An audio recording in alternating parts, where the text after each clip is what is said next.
Sejarah itu bosenin. Sejarah itu bikin ngantuk. Boring, textbook banget. Ngapain sih ngomongin masa lalu? Udahlah, move on aja. Sejarah itu nggak penting. Sejarah kok gitu? Sejarah kok gitu? Sejarah? Jarah, kok gitu? kok gitu? Sejarah tuh gini. Hai, kembali lagi nih bersama saya Putri, tentunya di channel Sejarah Kok Gitu. Pada materi sebelumnya kita sudah membahas nih mengenai tantangan awal kemerdekaan Indonesia yang di dalamnya memuat perlawanan bangsa Indonesia untuk mempertahankan kemerdekaannya. Menurut kalian nih, apakah perlawanan bangsa Indonesia sampai di situ saja? Apakah bangsa Belanda kemudian langsung menerima kemerdekaan Indonesia? Mari kita bahas. Setelah jalur perjuangan bersenjata dilakukan oleh Indonesia untuk memperoleh kemerdekaan yang hakiki, bangsa Indonesia menempuh jalur diplomasi. Salah satunya adalah melaksanakan perjanjian Linggarjati. Akan tetapi, hubungan Indonesia dan Belanda tidak juga membaik, walaupun perjanjian Linggarjati telah ditandatangani. Hal tersebut terjadi karena adanya perbedaan penafsiran terhadap pasal-pasal yang terdapat dalam naskah perjanjian Linggarjati.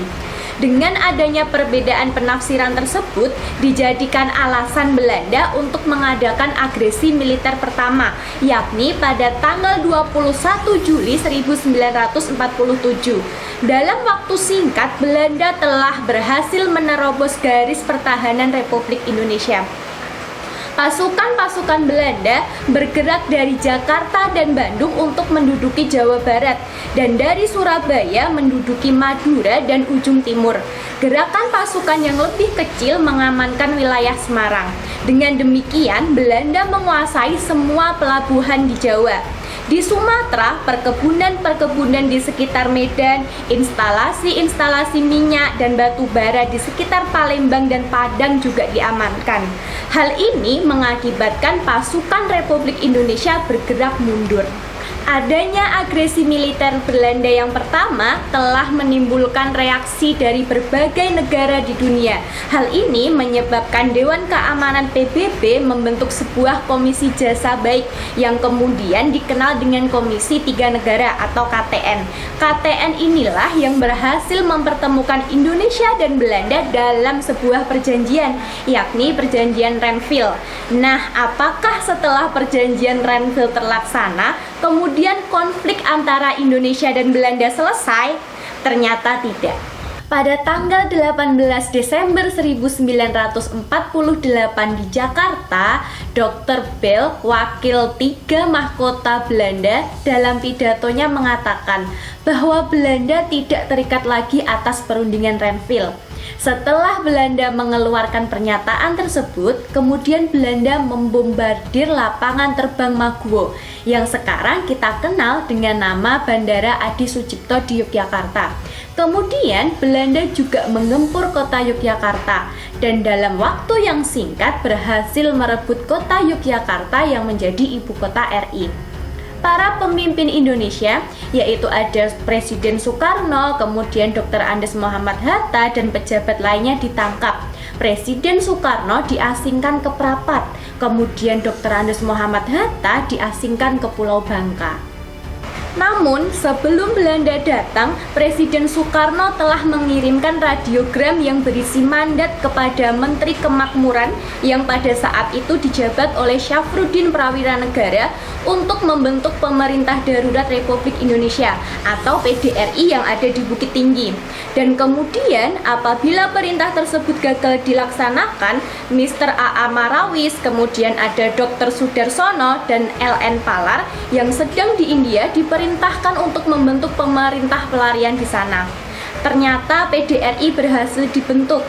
Dan kemudian PDRI ini berhasil memainkan peran yang penting dalam mempertahankan dan menegakkan pemerintahan Republik Indonesia. Setelah Belanda menguasai Yogyakarta, pemerintah Belanda melakukan propaganda terhadap dunia internasional dengan menyebutkan bahwa pemerintahan Republik Indonesia dan TNI sudah hancur. Kemudian untuk menunjukkan bahwa pemerintah dan TNI masih ada, maka TNI merencanakan serangan terhadap Yogyakarta pada tanggal 1 Maret 1949 yang dipimpin oleh Letkol Soeharto. Sesuai dengan rencana, menjelang tanggal 1 Maret 1949, pasukan TNI menyusup memasuki Yogyakarta. Dan pada pagi harinya, tepat pukul 6 pagi, sewaktu sirene Belanda berbunyi sebagai tanda berakhirnya jam malam, serangan dilakukan ke seluruh kota. Kemudian dalam waktu singkat, pasukan TNI berhasil menguasai kota Yogyakarta. Pada tanggal 1 Juli 1949, secara resmi pemerintah Republik Indonesia kembali ke Yogyakarta. Pengembalian Yogyakarta ini sesuai dengan hasil perjanjian yang dilakukan oleh pihak Republik Indonesia dan Belanda, yaitu Perjanjian Roemen.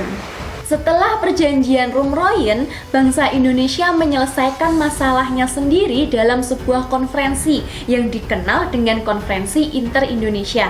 Maka secara keseluruhan bangsa Indonesia telah siap menghadapi Konferensi Meja Bundar atau KMB. Setelah KMB terlaksana, otomatis Belanda mengakui RIS sebagai negara yang merdeka dan berdaulat. Pada tanggal 27 Desember 1949 diadakan penyerahan kedaulatan dari Belanda ke Indonesia.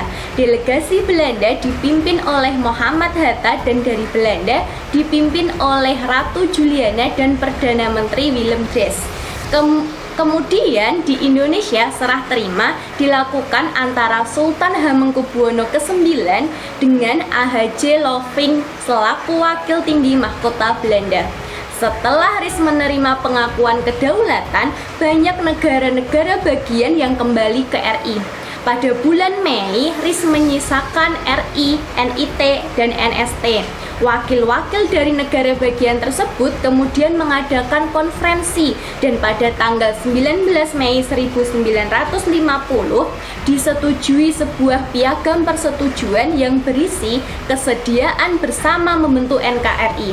Kemudian pada rapat gabungan 15 Agustus 1950, Presiden Soekarno membacakan piagam persetujuan kembali ke NKRI dan secara resmi pada tanggal 17 Agustus 1950 dibentuklah kembali NKRI. Nah, itulah perjuangan yang dilakukan oleh bangsa Indonesia baik dengan cara angkat senjata maupun diplomasi. Dari perjuangan tersebut kita bisa melihat nih banyak nilai-nilai perjuangan seperti persatuan dan kesatuan, rela berkorban, cinta tanah air, dan saling menghargai yang penting untuk dikembangkan dalam kehidupan sehari-hari. Nilai-nilai ini tidak hanya penting di masa perjuangan menentang penjajahan, tetapi juga dalam kegiatan pembangunan sekarang. Apabila kita memahami kemudian mengamalkan nilai-nilai tersebut akan menunjukkan adanya kesadaran sejarah yang tinggi pada diri kita. Baik, cukup sekian video kali ini. Saya Putri undur diri dan jangan lupa selalu ikuti perkembangan video-video terbaru dari channel kami. Terima kasih.